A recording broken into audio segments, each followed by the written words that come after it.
Hi everyone. I do apologize that I couldn't get the live stream for the March of Our Lives going. I think there were a lot of tall buildings and a lot of people trying to connect to the internet, so that's why the live stream couldn't connect. But just now I logged on and I found out that there was some breaking news regarding the Italian election. So you might remember that on the last live stream, I talked about how the Italian election ended in a hung parliament where no party had any majority in in the parliament or in the um, race for prime minister or the parliament speakers.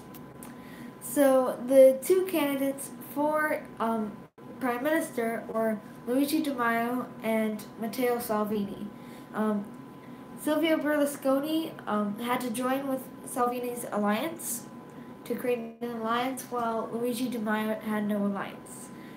And right now, the breaking news is that Italian parties have reached a deal on the speakers and on the other elections. So, just to clarify, all Italian elections are linked together, and so like there's just one election that determines the parliament, the prime minister, the parliamentary speakers, and there's one party that has a majority throughout the entire system.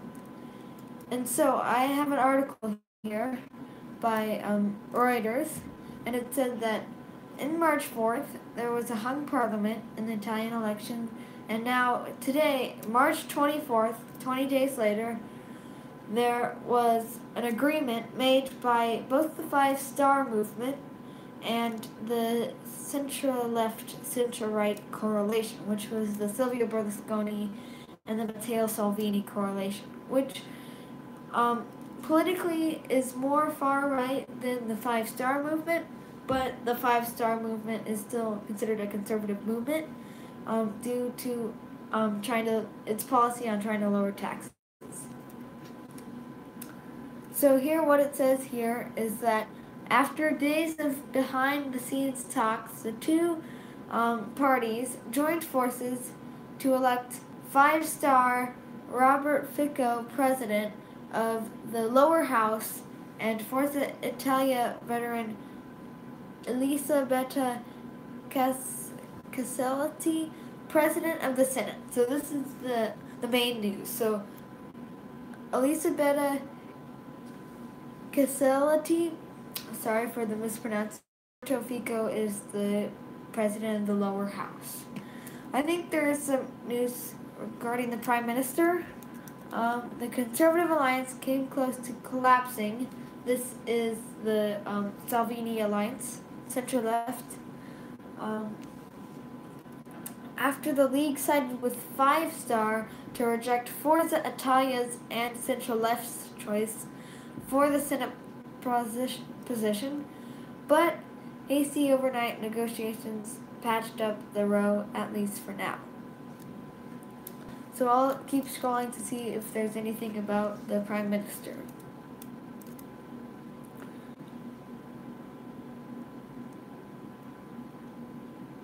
Alright, so Prime Minister Paolo Gentiloni has just resigned, which was later, I think it was today. He just resigned today. And I do know that the Italian Prime Minister does change very often. This was like, there was a statistic that said that there was an election almost once every year in Italy for the Prime Minister. Italia is the Italian name for Italy. So,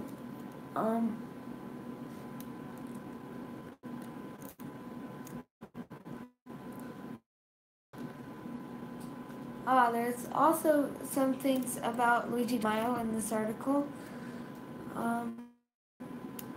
It said that the election of the speakers represented a blow to Berlusconi. I don't think so, because his alliance, Matteo Salvini, is pretty close to is very close, and he's been in power for a very long time. So I don't think that this uses, fortunately, didn't get to cover. So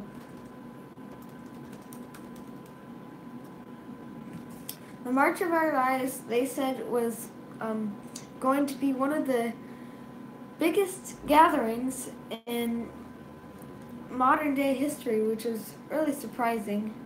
And I think that there are some numbers here about how many people showed up. I know that the original estimate for LA, which is the one I went to, I think it was 60,000, and I'm pretty sure that there were more people than 60,000 at the march.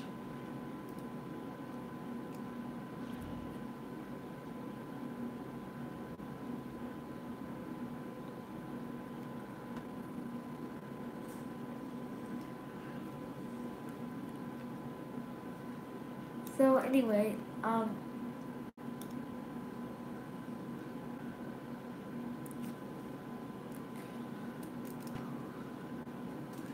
I'll try to search up March for Our Lives number of participants.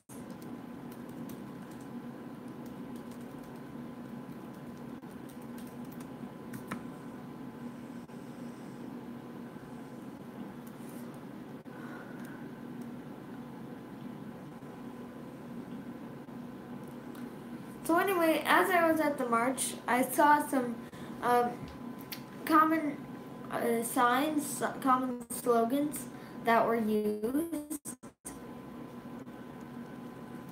And one of the most common one was "We Call BS," which was used by the Parkland students, one of the Parkland students at a rally, and it was a really common sign that was used among a lot of people. There was also the sign "Am I Next?", which was conveyed like a very deep message to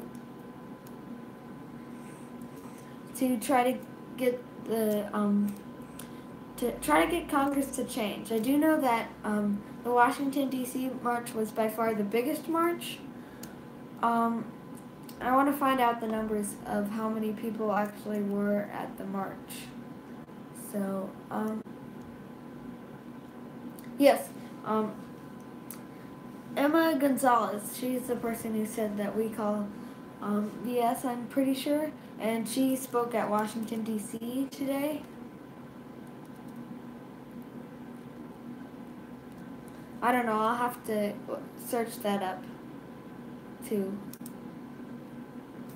And another thing I noticed at the march was that a lot of former members of shooting competitions and the NRA actually changed their position on guns after this movement. So they used to be with the NRA, and then I know that one sign was like, "I tore up my NRA card," which was resembling how they are saying that if they can change their position, that a lot of other people can change their position as well, which is the message of a lot of marchers today.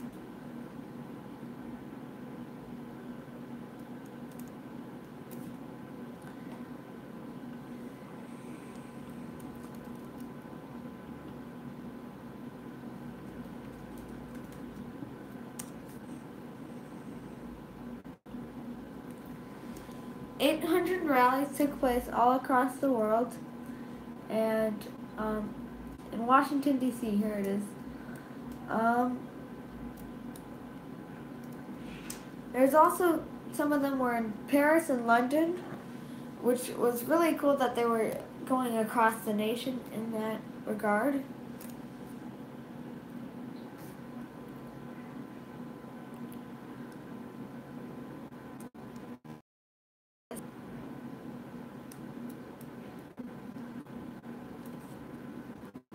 So it doesn't look like I'll get the numbers right now, but maybe I could follow up on that. I'll also be posting a video of some clips that I took while I was at the march, which was pretty cool, because and I was also going to talk about what my stance is on what we should do and what we should change in another video coming up.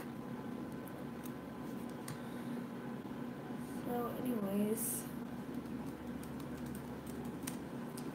I also just keep trying to find some more world news that is happening right now.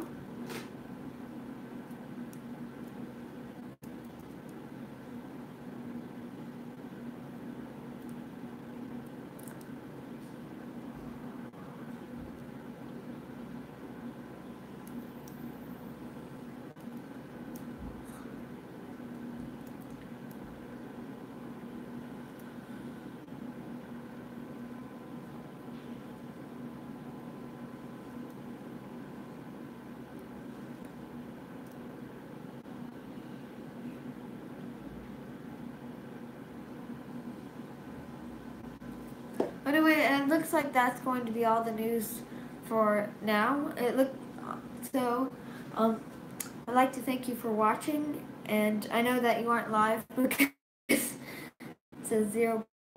I am glad that you watched this stream, and I'll see you in the next video.